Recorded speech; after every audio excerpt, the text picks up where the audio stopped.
राही music present. बोलिए विश्वकर्मा भगवान की। मिक्स बार रसीला रिकॉर्डिंग स्टूडियो मणिपुर फुलवरिया 72 57 96 74 96।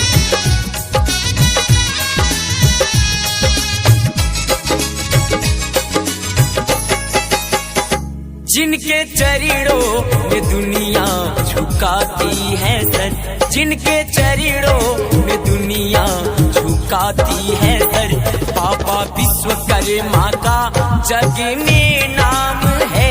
महिमा विश्वकर्मा जी की तो न्यारी है जी, महिमा विश्वकर्मा जी की तो न्यारी है जी। सारे भक्तों में मेरा ये पैगाम है, जिनके चरणों में दुनिया झुकाती है सर। बोलिए विश्वकर्मा भगवान की।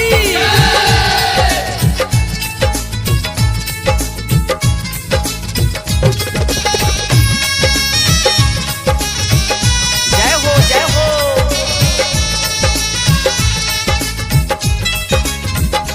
देव में देव जिनका आभारी बना, लीला भगवान का इस जग में न्यारी बना है। पूजे दुनिया सारी जिससे रात दिन, मेरे बाबा का जो भी पुजारी बना।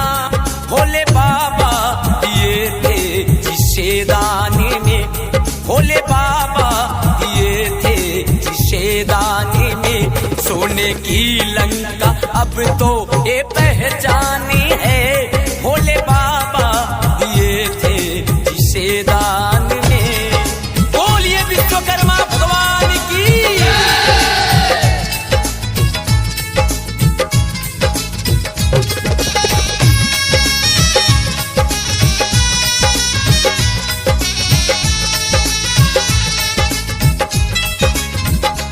काशी विश्वनाथ मंदिर का रचना किया, देवी देवों का पूरा जो सपना किया।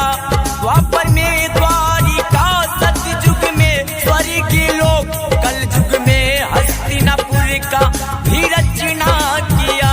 जिनके कृपा से दुनिया जहाए चले, जिनके कृपा से दुनिया जहाए चले। विश्वकर्मा का चर्चा सरेआम है, जिनके चरणों में दुनिया झुकाती है सर। बोलिए विश्वकर्मा भगवान की।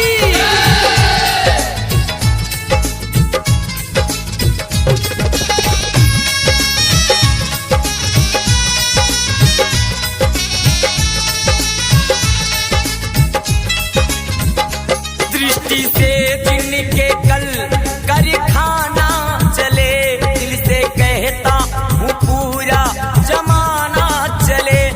है दया मेरी बाबा का सुन लो तो जी, रेल इंजन विमान का फसाना चले। आशिक राही अमर जित करे अब नमन, आशिक राही अमर जित करे अब नमन। राजू राही भी करता ये गुणगानी है, जिनके चरणों में दुनिया झुकाती है। बोलिए विश्वकर्मा भगवान।